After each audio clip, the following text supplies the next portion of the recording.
I wanted to talk a little bit, maybe, Chelsea, I'll start this question with you because we just ended your presentation. But when you think about the community here, and if it feels small, if you're in any kind of small community where there's lots of like-minded products, or there's many different kinds of cafes or restaurants, and you're all kind of like incestuously hanging out with each other, what is like a key piece of social media advice to help kind of differentiate for your product and your offering in a community where you feel like there's lots of competition? Yeah. So I think being in a small community actually has its advantage in that standpoint, because you do have your finger on the pulse with what so many people are doing here. I think that from a differentiation standpoint, I would say it's like anything, it's about kind of looking outside of your community and taking basically inspiration or cues from maybe even sometimes things that you would deem a little bit far-reaching, or also kind of going back to like the values conversation, and truly figuring out where the values of your brand, like we do this exercise with a lot of our clients, and you could do the same thing with either people in this community or outside, which is like we'll put up, let's just say like 4 or 5 different competitors potentially, or just like other brands that are in the same space, the same industry. And then what we'll do is we'll just riff and we'll rattle through all these different attributes of the brand. So it might be handmade, it might be feels funny, the voice is playful, like anything, like tastes delicious, is healthy, whatever. You just rattle them out for each brand. And then what your own brand, and then your competitors or the other ones that you're kind of analyzing. And then you go through and you cross off the ones that fall in all or similar categories. So if you have one in yours and it falls into the other ones, or just one, start to nix those off. And then what you should be left with is, in your brand bucket, is hopefully at least one, hopefully more, statements that are yours and that are solely yours. And you should take that and run with it. And it's usually something that you are so oblivious to because it's so close to you that you don't even realize that it's what makes you special. So I would kind of go that route and explore.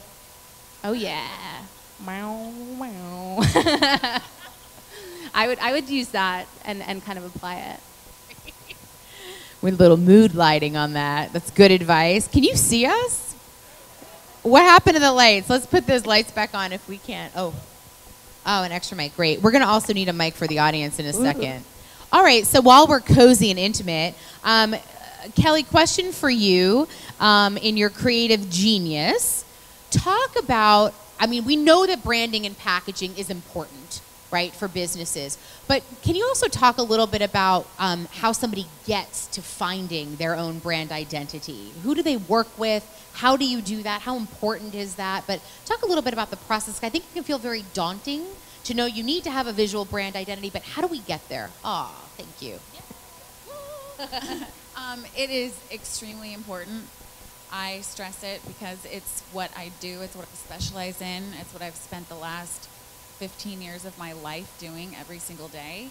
And what I tell my clients when I work with them is that your brand is, your logo is your brand's face. Your brand stands for everything that happens behind the scenes. And so it is extremely important that it represents everything across the board about what it is that you're doing, and keeping it cohesive. So I don't want to stray too far, but ultimately, if you have a logo, then keep it and run with it. And if you don't, and you're kind of trying to figure that out, hire someone. Don't, snatch it off the internet. It's never going to be good. And in 2 years, you're going to hate it. And then you're going to have to rebrand. And I'll get into that later. But packaging is a huge deal. Right now, I'm being totally honest with you. I buy things, I'm shallow. I buy things because I like the label. I buy wine because I like what it looks. I like the label. I don't even know if it's good, but I buy things because I like the way label. It looks. Right. It's shallow, I guess, but I'm picky like that. So there are the me's, and there are people that are so like on the opposite end of the spectrum, but either way, how you represent yourself is putting your face on a shelf for everyone to see. Is there a big logo no-no that we should know about? Like just something you're like, this is dumb, this is a tire trend, please don't try this at home. Okay, yes. So I cannot even tell you the amount of clients that I've worked with that they fall really hard into a trend. And my personal suggestion would be to, with all restraint you have, because I know you love the curls font, don't use it. It's never gonna work.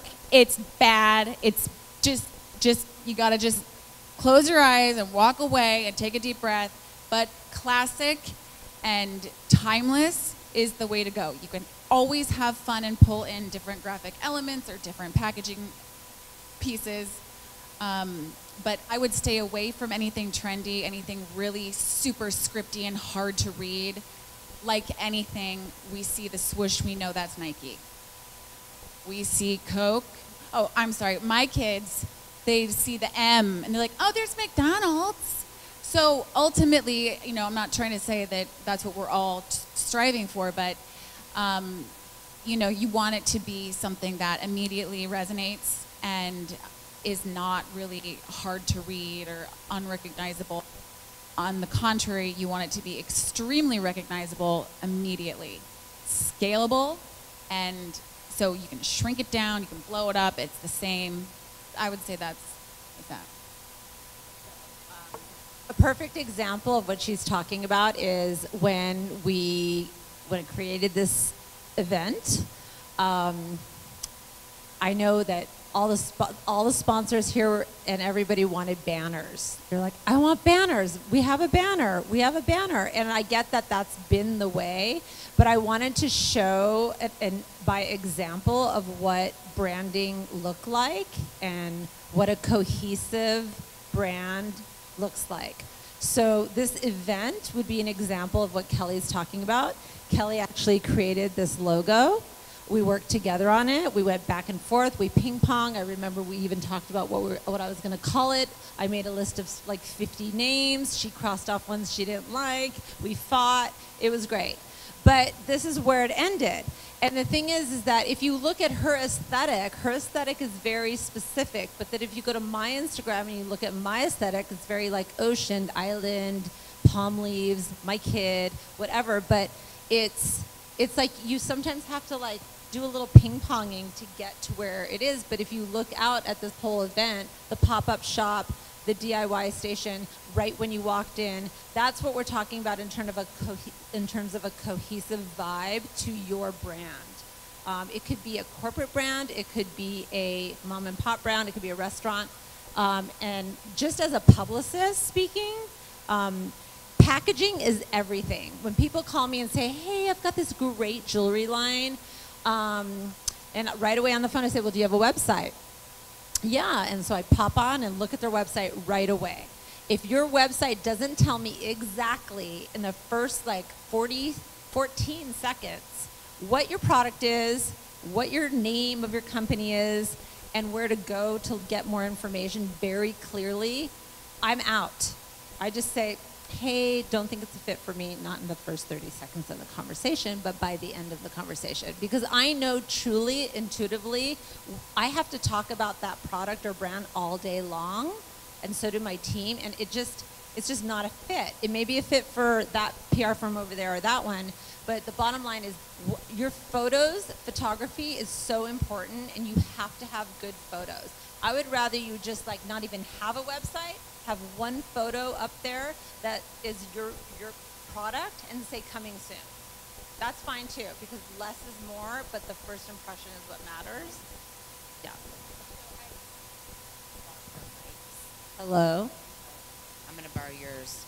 Okay, so I teach a class at University of Southern California called Personal Branding and Entrepreneurship, which I've had the benefit of you coming in to speak at. But one of the things that we talk about is that a brand, so the ones that you mentioned, Kelly, Nike, McDonald's, the ones that are iconic, brands are built on a promise delivered, right? So the best brands from a packaging perspective and from a mission standpoint are brands that continuously deliver on the promise that they create, which is why I think if we thread the day together, it's sort of going to be packaged in a way where you're thinking about who are you and what do you bring, and then how do you market it, and how do you package it, and how do you publicize it so that you get the maximum return on your promise. But let's just say that something goes awry. Let's say you've got business owners in the room who've started something and it's failed. It hasn't worked. Sales have declined. It's not hitting its target market. You've put some money and time and energy into this. I want to ask the whole panel this question. Stacey, I want to start with you. I want to talk about the idea of reinvention in business. I want to talk about how do you get to it? How do you know when what you're doing, whether it's on social or packaging or the business itself, is time to pivot from? And when do you know it's time to reinvent and to go back to the drawing board and say, what are my values and how am I expressing this, and start over again? Okay, so that's a really awesome question. I think reinvention, especially in this digital age, and Chelsea's going to have so much interesting things to say about this, but reinvention is everything. If you get complacent and lazy and just kind of sit around and be like, yeah, my shop is so busy right now, or, oh, we're really doing well right now. Well, that's right now. And if you're not reading and, like Chelsea said, look on Pinterest, get inspired, get on social media. I'm not saying that everyone has to be on social media to actively be on social media if you don't have the time or energy to do that. But you should be on social media looking at your competition or the trends just so that you're aware and you're educated, because you may have to pivot and shift your business just to stay in the game. So I tell this to my clients all the time, like, hey, that cute line that you had, this past 2 years, like, we need to kick that up. I actually told my client once, she was a candle company, it's gorgeous packaging, but I told her to dump one of her candles because they were just all black packaging, and I just felt like it just didn't say all, what it needed to say. But in terms of reinventing, like, I personally have reinvented myself. I mean, I started as, a boutique PR firm, doing fashion, beauty, lifestyle stuff, and then I kind of always worked with emerging women's brands, and then I kicked that up more, and then I moved into doing on-air TV segments to kind of, elevate my brand and my clients even more, and then I always loved collaborating with women, so this is also part of my continuous reinvention. And it doesn't mean you have to completely dump. I think I turned it off. Dump your business. It just means that you have to be aware and keep your eyes open and know that there's 10 people behind you doing the same business, and you got to just be really creative and continuously reinvent in some little way. Yeah, I think to that same extent, I think if you hit a point where you're kind of stuck, whether it's like your sales have either kind of just like fallen flat or you just feel like you're not moving forward, I would really lean on outside support where you can, and sometimes internal support. You might learn things from your own team about where they feel the company should go, and you should really listen to that. If you're a smaller kind of shop, like we do a lot of, we kind of position them as more like brand positioning projects, and we do a lot of those.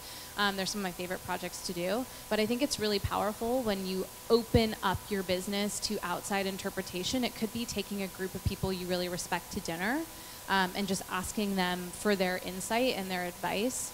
But it could also be that you choose to actually invest some dollars into bringing someone in to consult you and take you to the next level. It could be that you bring in an agency to help execute on all those things, or hire somebody. It could be a multitude of different things. I think it's ultimately just being always, as a business owner, open to change, and being nimble and being flexible and being okay with really kind of listening to like what's working and what's not.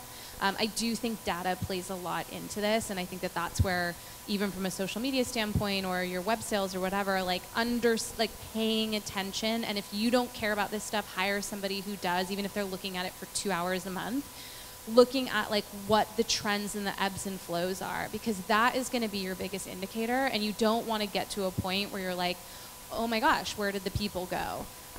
You want to be able to catch wind of those things before they even happen, and bringing in people who can have that that lens. I'm not that person. I hired somebody who's that person and does that for my clients and cares and geeks out on that stuff. And that is like, I love it. It's not for me, but I love it.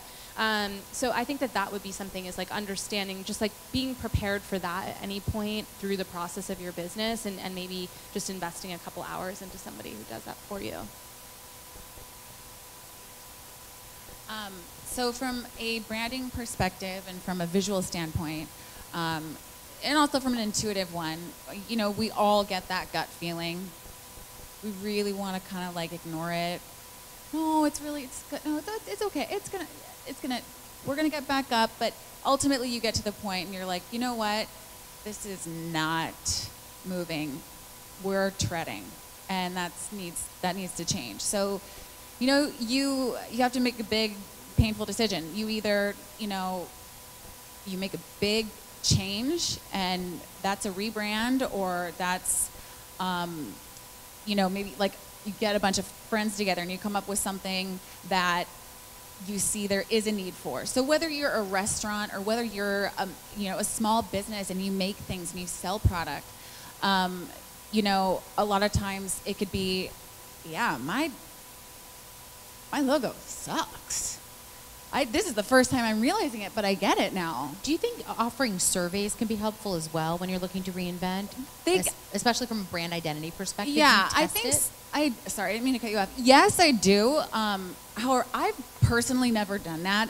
For me, my brain is wired differently. But in order to do that, you would really have to have, you know, a very tuned in local audience that would be able to do you the favor of taking the survey. So that can be hard. So just sort of rounding out back to the question from a branding standpoint, sometimes it hurts. Sometimes you gotta let it go. Sometimes you gotta I've done it.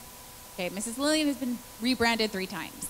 Okay, not once, not twice, but 3 times. So I get it, and it all for different reasons, and I can talk about that later, but do it for the longevity of your business, because while it may be treading water, sometimes it's just a little kick in the rear that it needs to jumpstart it, and it's a little investment or in the big picture. So it can go a lot of different ways. I'm gonna ask one more question of the panel, and then I'd really love to open it up to you guys so that you can ask specific questions related to your business needs right now. This is sort of an incubator think tank panel, but I want to talk about something that I've been thinking about, and the reason I asked Chelsea the question about money in the room is because as a woman business owner, and as a business owner in general, the number one thing that I find is taboo is to really talk about money. What do you pay your employees? Like how are you managing your capital, and understanding the cost of doing business. So I want to talk of just, you know, maybe briefly have you guys answer this, but access to capital can be hard for people, and for businesses to start up, you have to be properly funded and capitalized. And so just from a personal perspective, I'm hoping you can share a little bit about how you've handled it, managing your money, understanding about money, asking for money. I'd love to kind of also talk about the elephant in the room, which is when you're building something, it takes capitalization. And if you don't come from a space where you've got that started, or an heiress. Yeah, I mean, but everybody who's got this dream to create a business, money is the last thing oftentimes women talk about. Men have no problem talking about money, but women do. And so I'd love to just kind of briefly, Stacey, I'll start with you, just kind of, you know, how do we better create more access to capital, and anything personal that you can share about your journey in this way? Yeah, I think, first of all, like launching a business, and in terms of capital, Guam's a unique place because I feel like there's a lot of small business. I mean, the SBDC is a perfect example, but there's a lot of small business support in terms of write the business plan and take it into the bank. That's a very local way of doing it, and it's been very successful. I think now with Kickstarter and what else?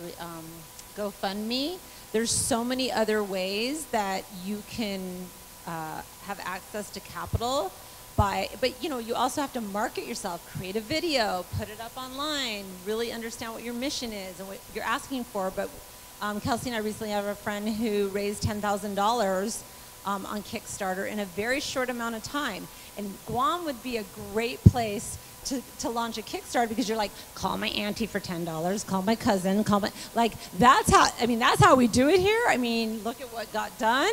And I didn't even ask for money in per se, you know, so I think that everyone should, you know, small businesses also should look to that as an option and just get educated on what's out there. So I think in terms of being a small business, there are now a lot of different options. And then secondly, in terms of like me, I'm a terrible example because I kind of launched by accident and organically. So I didn't have a business plan. I didn't ask for money. I just was like, I'm on my kitchen table doing my thing. And it just turned into and snowballed. So I'm a unique example. But I think in terms of asking for money, I've definitely learned a lot as a woman entrepreneur in that it's really hard. I had this one client, and it was really hard because for a year I was like, I gotta ask for more money. I gotta ask for more money. And I was like, why? Like, I'm a pit bull in every other area of my life. Why can't I be a pit bull right now? And I had a really hard time about it. And then I called my mentor, and this is why I think mentor is so important. I called my mentor, and I was like, I'm just having a hard time. She's like, look, you do on-air segments for them. That is a lot of work. That's like 8 hours per segment, and you do like 4 a month. That is like, you should be asking for this amount of money per segment. And I was like, yeah, you're right, you know, and I just was like, And I just got courage, and I just worked it out with somebody who I talked it out with, and then I was able to go back to them and write an email and be very specific, and they came back with, you know, I said, hey, here's 2, and then I also gave them 2 options. You can do option A, which costs this, or option B. And this is 2 ways we can go about giving me more money. And they actually delivered and came back with a 3rd option, which was even better than my 2 options. So then I realized that I just have to remember the value of what I have to offer too, which is another thing I think that we just need to keep reminding ourselves. So I can come at this with 2 different coins. I agree with Stacy a lot. So one of the businesses that I talked about when I was giving my presentation is a juice business, which happens to actually be my husband's business. So I'm very deeply rooted in that brand. And that is an example of a business that did go out and raise a significant amount of money to have a strong footprint in the market pretty quickly. And in that circumstance, raising capital comes down to having a really strong deck. It is literally a PowerPoint presentation that can raise you millions of dollars. And so I would say 1 is like understand your market, understand the potential, think super big, think beyond the island, and not because this isn't, this island is everything, you guys. It's so beautiful. But truly, like there is so much out there, and that would be the first place. Again, going back to if you don't have the skills for this, you can hire people to help you map out what those decks look like.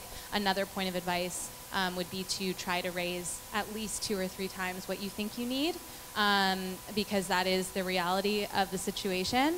The other side of it from a personal standpoint, similar to Stacy, my business is valued on time and people and ideas. And so with that, I have a very lucky standpoint. My husband, the one who's, you know, gone out and raised millions over the years, always is like, oh, you got it so good. You just like sell time. It's like this fluffy thing in the air, and you come up with ideas, and I'm like, yeah, sweet. So I could open my doors with nothing but a computer and a phone. But I have invested over the last 4 years into my staff. And there have been times when I've committed to salaries that I thought I was going to throw up because I was so scared of what that meant and how tight it was going to make me feel. But I truly believe that manifesting where you see this going and really understanding what that person is going to do for you. This could apply to a freelancer. This could be applying to like hiring someone to rebrand you. You're like, oh, like I can't even imagine investing a couple $1,000s into somebody doing this thing that may or may not change things. Like you really have to be like, I know that this is going to change my business in these ways, and I can see it and I believe it. And it doesn't mean that every decision I've made hiring is worked out, but a lot of times it has. So those are like the 2 flips of the coin. That's great. I'm going to keep mine really quick because I know we want to open it up, and mine is probably the least helpful. So that's, I, like Stacy, not like Stacy, but in the sense that I'm not really business minded. I'm a creative professional. So you tell me about a business plan and I like run into a corner and cry. So I didn't do that. I've never done it and I'm not ever going to do it. But that's because what I do is a little bit unique and I've been fortunate. So, you know, I'm so happy to talk to anyone who's interested in that. I can go into detail, but I think ultimately their input is amazing. And I would be totally nervous to do it too, to get on and ask for money. I was like, So do we have an extra mic roaming around, or I'll donate this one. Who's going to be our mic runner? Okay, perfect. While you're getting ready to mic run and think of your question, I might want to add 2 things to this as we transition. So as we talked in the morning, to be very specific in these questions, so if there's something specific that we can help you with, please feel free to ask. The other thing that I would say about the capitalization question, the reason why I asked it is because I think at the core it is about asking for what we need, whether that's in asking your client for additional money if that's what you need for your business, but also having no shame and understanding that business owners run out of money all the time. We run into challenges all the time with cash flow, not just women, all businesses. But I think for some reason in my experience with women in business, even if you're not an entrepreneur, there's this constant stigma around dollars. And I think we don't get the access to the dollars that we need to run the world we want to run if we don't start to take the Band-Aid off and kind of talk about that and get the shame out of the space. So with that note in mind, who's got a question for the panel? How can we help? The doors are open. Hello. Hi. For branding, how often do you rebrand? Just that gut feeling you were talking about?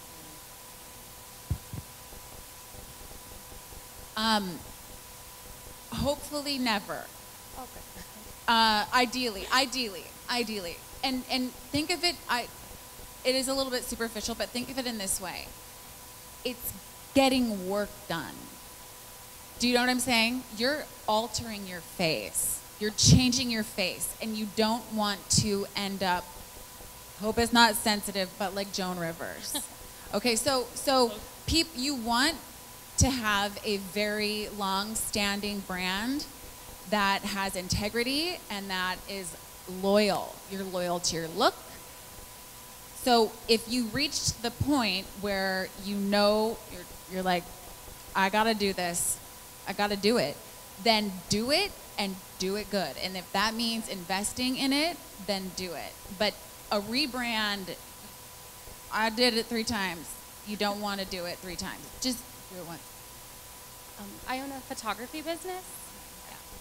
I've done a lot of you guys. Yeah. Lot. So my other question with that is, when you do rebrand or you're starting off with a brand, do you work with it from branding yourself or your target market?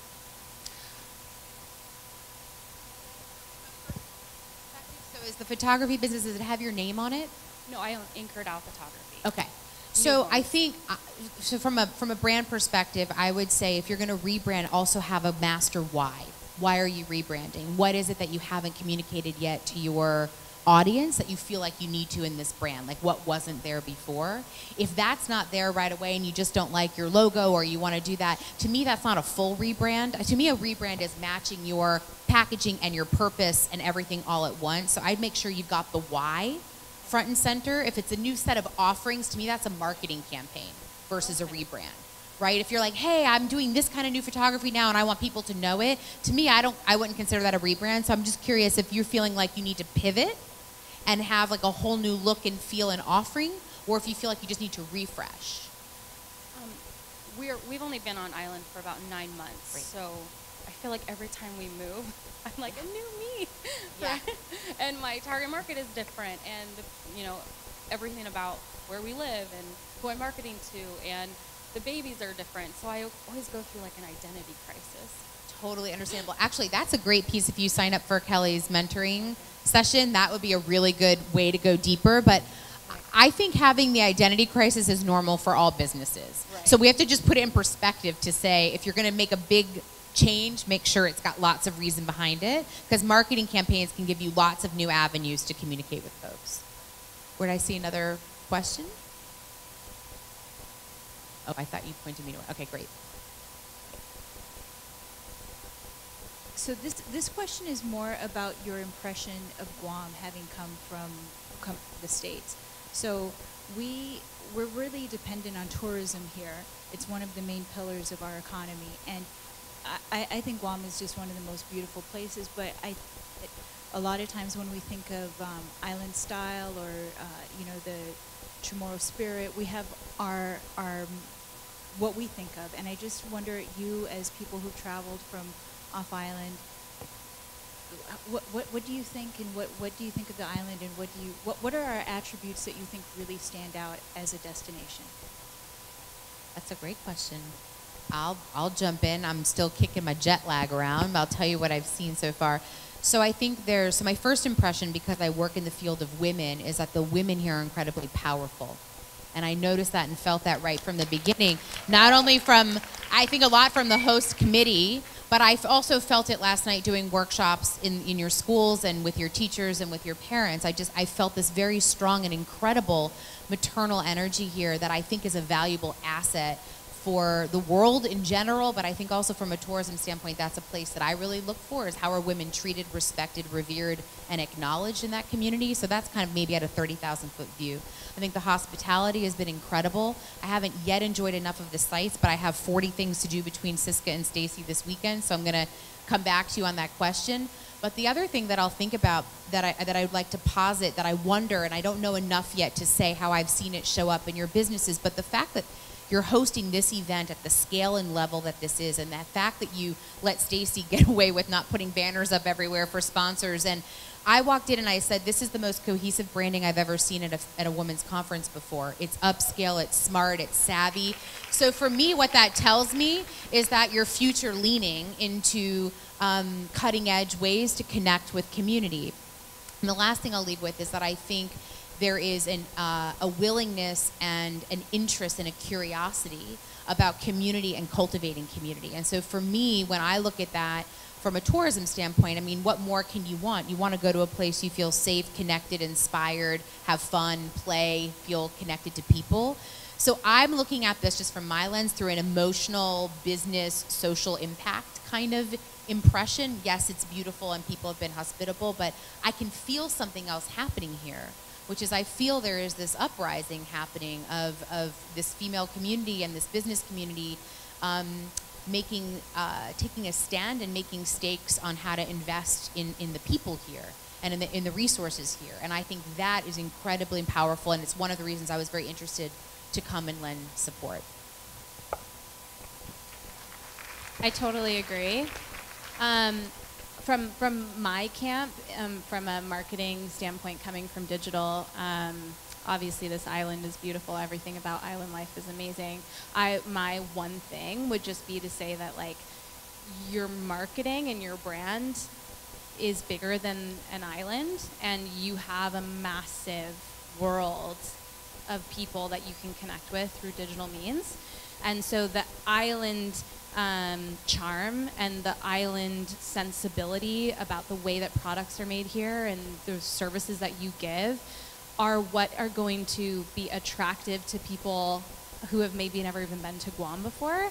And so my feedback would be, from the little amount of time I've gotten to spend with people here, is that you could actually be bigger than this if you focus on leveraging the marketing tools and the digital tools out there that could actually make your business something that's probably a lot bigger than what you think it could be, because you're used to this like really lovely small community, which honestly would be what outside people are really attracted to. So that would be like a point of constructiveness, I guess. But I mean, there's really nothing you can say negative.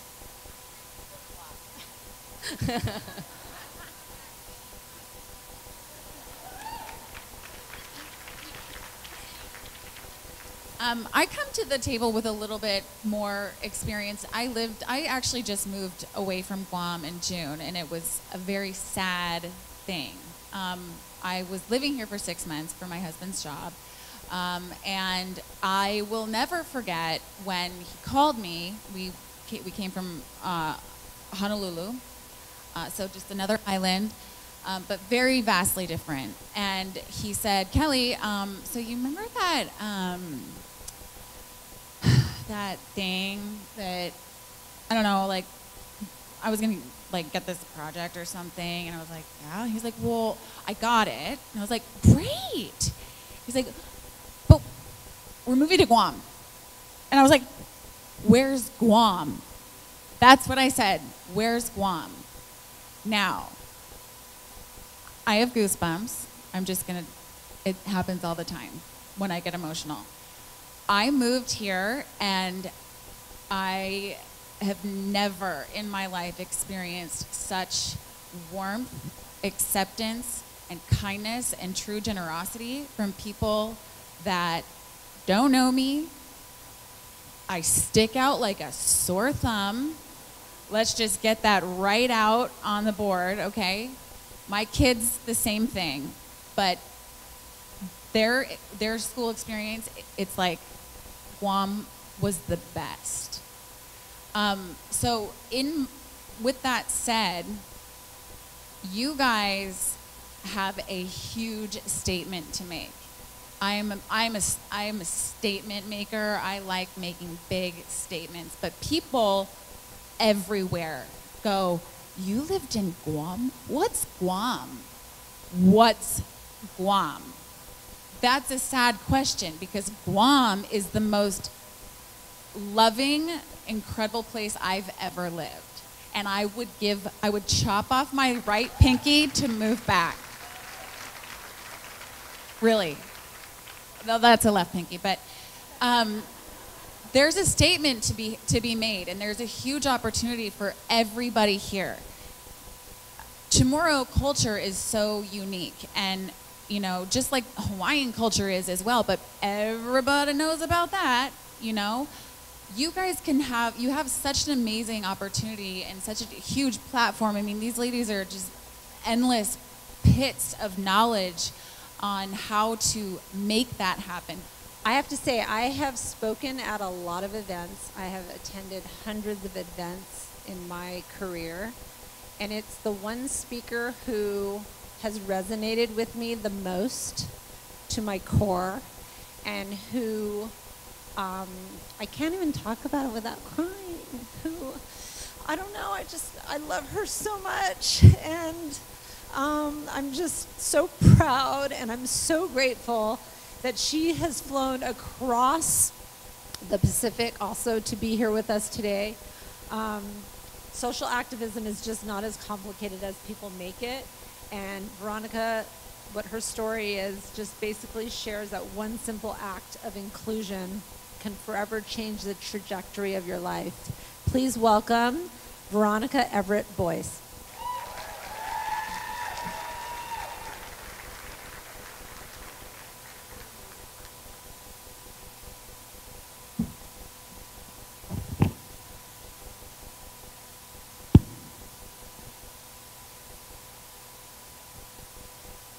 I want you to follow me for a moment.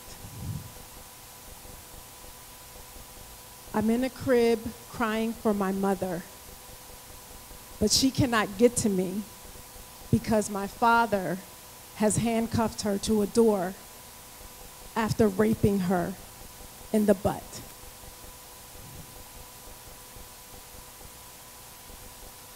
I actually have only one real memory of my father, and that is being in his care, sitting at a table, eating a bowl of cereal that he gave me, and watching the water bugs swim around in the milk at the bottom of the bowl.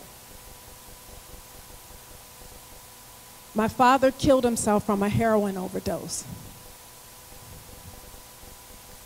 I guess I wasn't worth him staying around. I never had a chance to be a daddy's little girl.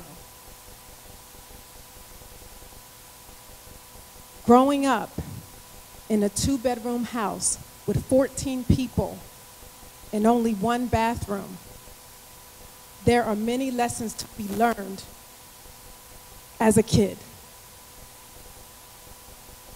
Like when a certain family member signals for me to join him in the bathroom, I know it's time for me to suck his wee-wee.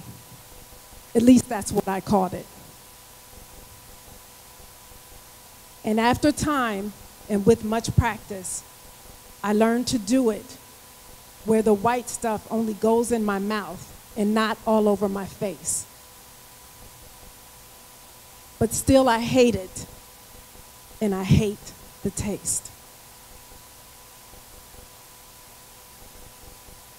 I also learned how to keep my mouth shut.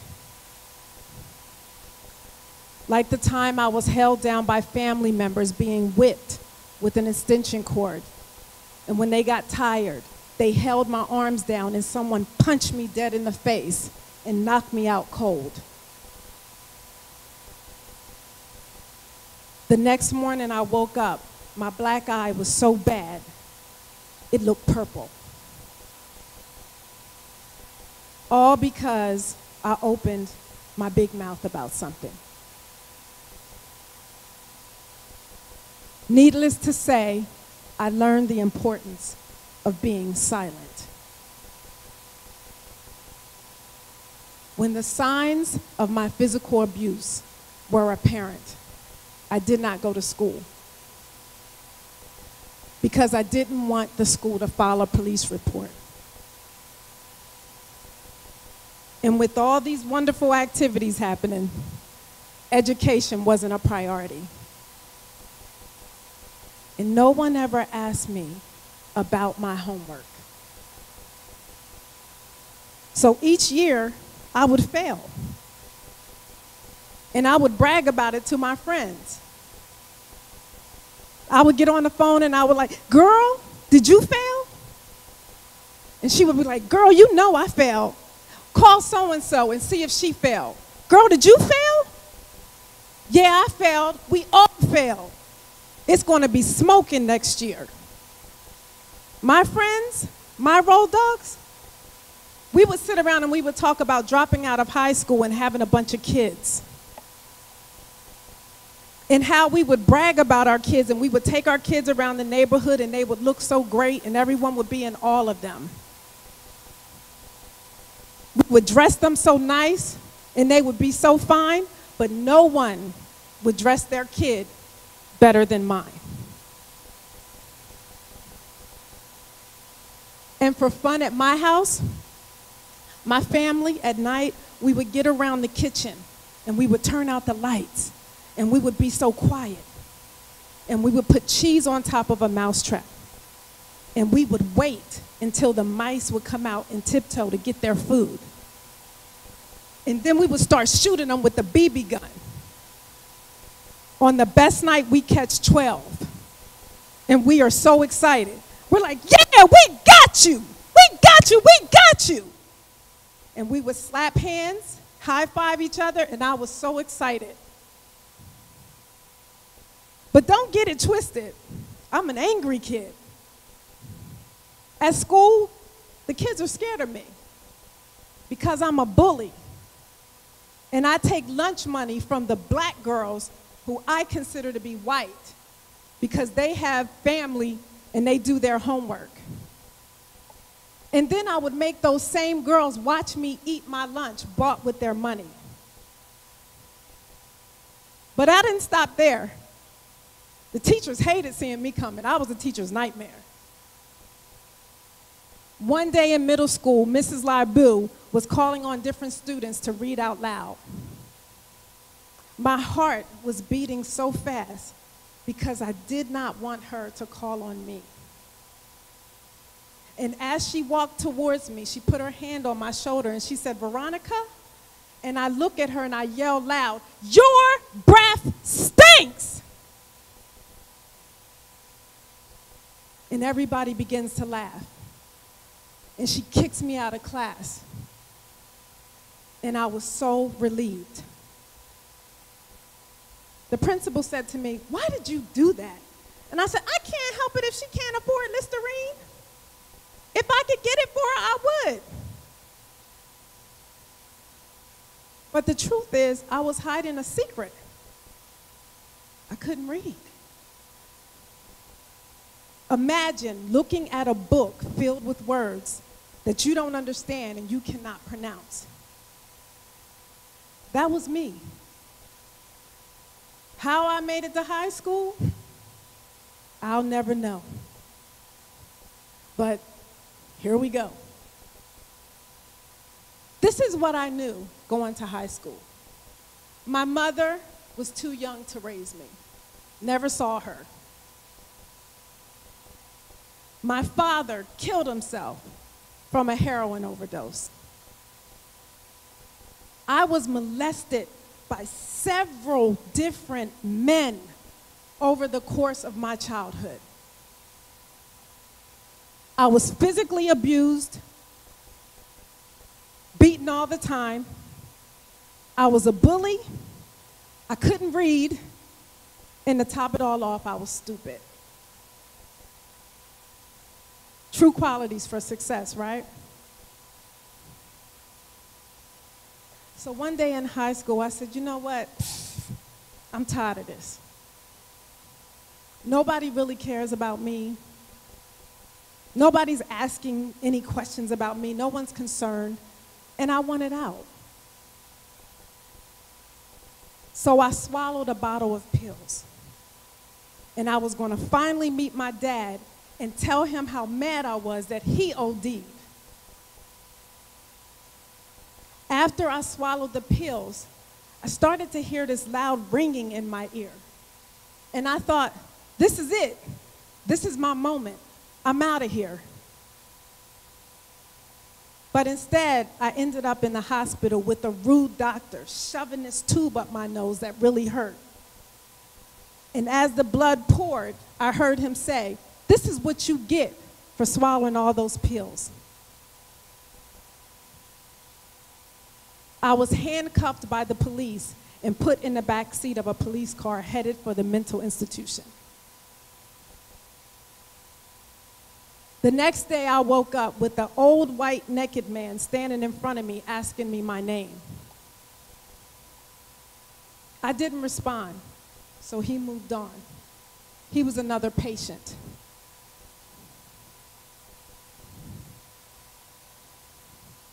Most people were shocked by what I did. Others just thought I wanted attention. The rest of the people thought I was just stupid. So I added that feedback to the negative narrative I already had about myself.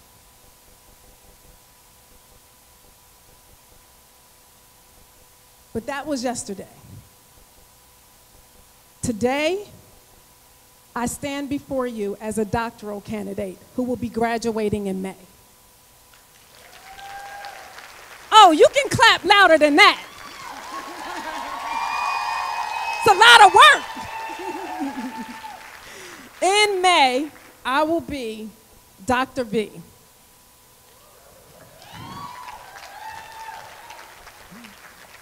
So, what happened?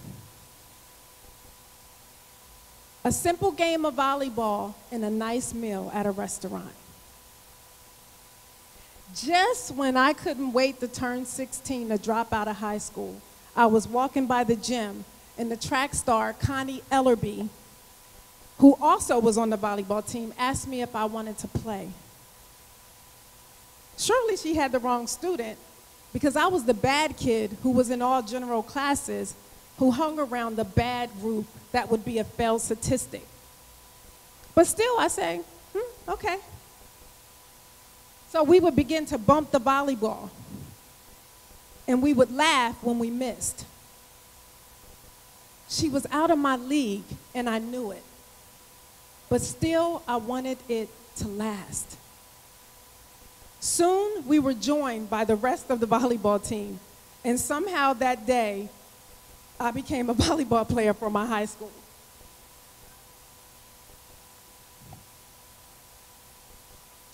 After practice, something was different.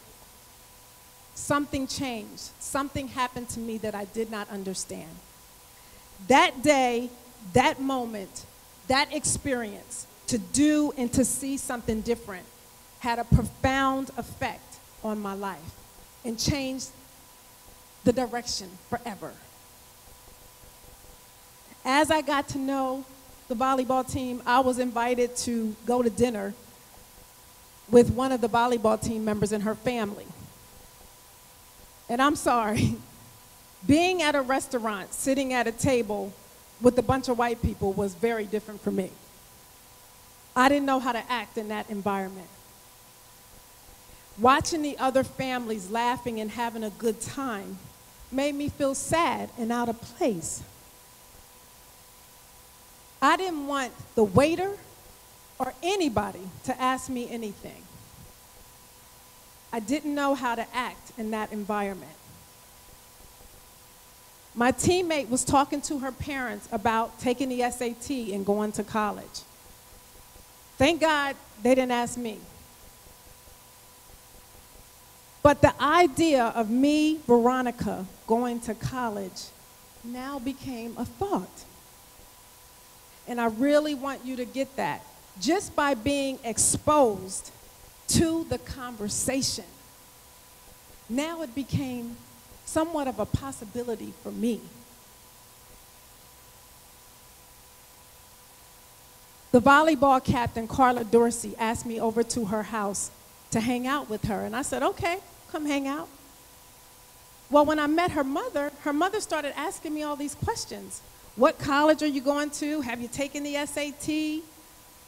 What do you want to do with your life? And it was very overwhelming. I was like, look, lady, I haven't thought about any of this. Besides, I don't think I can go to college. Well, she jumped up and she started looking through her books. And she pulled out I Know Why the Cage Bird Sings by Dr. Maya Angelou. And she said to me, you are to read this book every day after practice until you finished. The problem was, I didn't understand the big words. So I had to skip over the big words. In fact, I was skipping over the whole book until she realized what I was doing. And then she said, you're going to look up every word in the dictionary that you don't understand. The problem was, I never used a dictionary. I didn't even know how to use a dictionary. So I had to be taught that. I began to connect with the words in the book. And I remember saying, this Dr. Maya Angelou really understands me. I never thought a book could make me cry. The journey to finish that book was long, it was hard, and it seemed like it took a lifetime. In fact, the entire school year. But when that journey ended, I completed reading my first book in the 10th grade and have never stopped reading after that.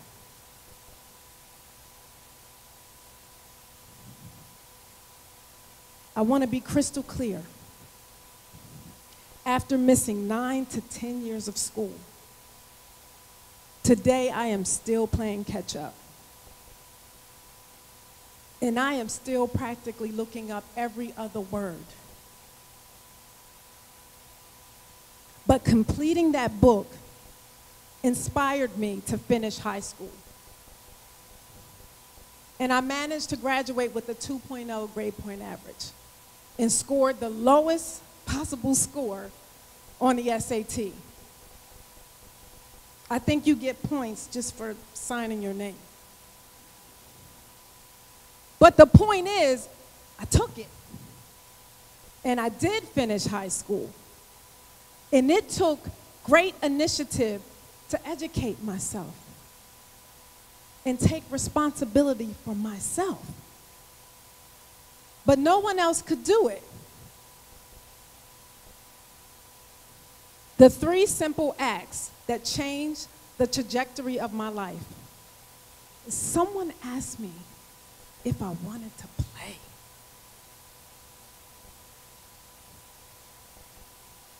Someone took me to a restaurant, a place like this, where you don't know how to act. Someone gave me a book. I was shown compassion. Compassion is when you see the suffering of others and you do everything you possibly can to alleviate that suffering. In fact, when you show compassion, oxytocin is released in the body, which strengthens the heart and reduces stress. It was the combination of compassion and opportunity that changed my life. Those people that shared their compassion and gave me those opportunities will never know how much their small acts impacted my life. And providing those same opportunities and showing the same compassion led me to create my life's work, Urban Fitness 911. Let's give these ladies a hand.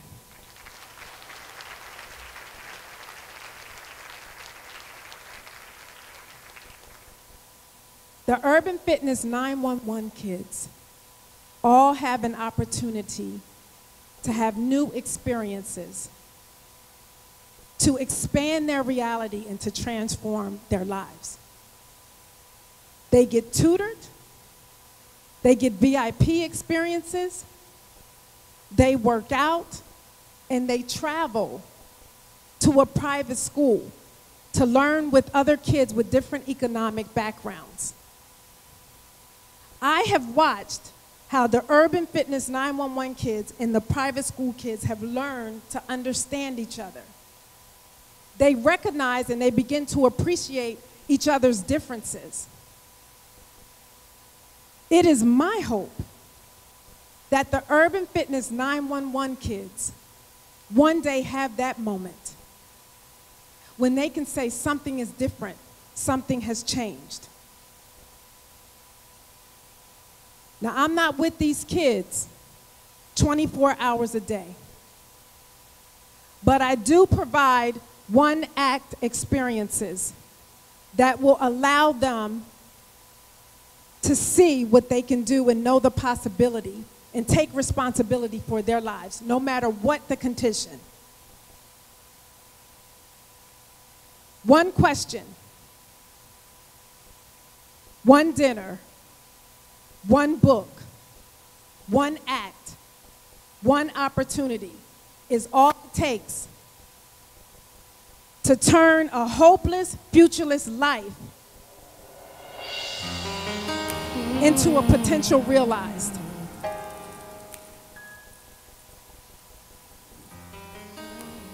Now, I'm not asking you to join me to do one act opportunities for someone in need. But don't you want to? Don't you want to? Don't you want to? You don't have to be responsible for what happens after you do that one act. No one is asking you to create a curriculum or follow these kids for 5 years. Just take a kid to a movie. Take a kid on a hike. Show them something different. And I guarantee you, you will plant the seed. I want to leave you with one thing.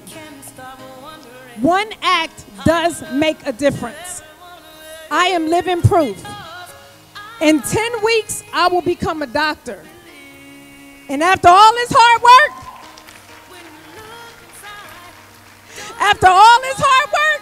everybody's going to need to call me that. Opportunities showed me the map. They don't have a roadmap. We need to give them the roadmap. Let's provide them with the roadmap, because as Michelle Obama would say, when the public education system goes low, we go high with opportunity. And let's let them decide. If they don't see it, they won't believe it. Give a kid a chance. Thank you.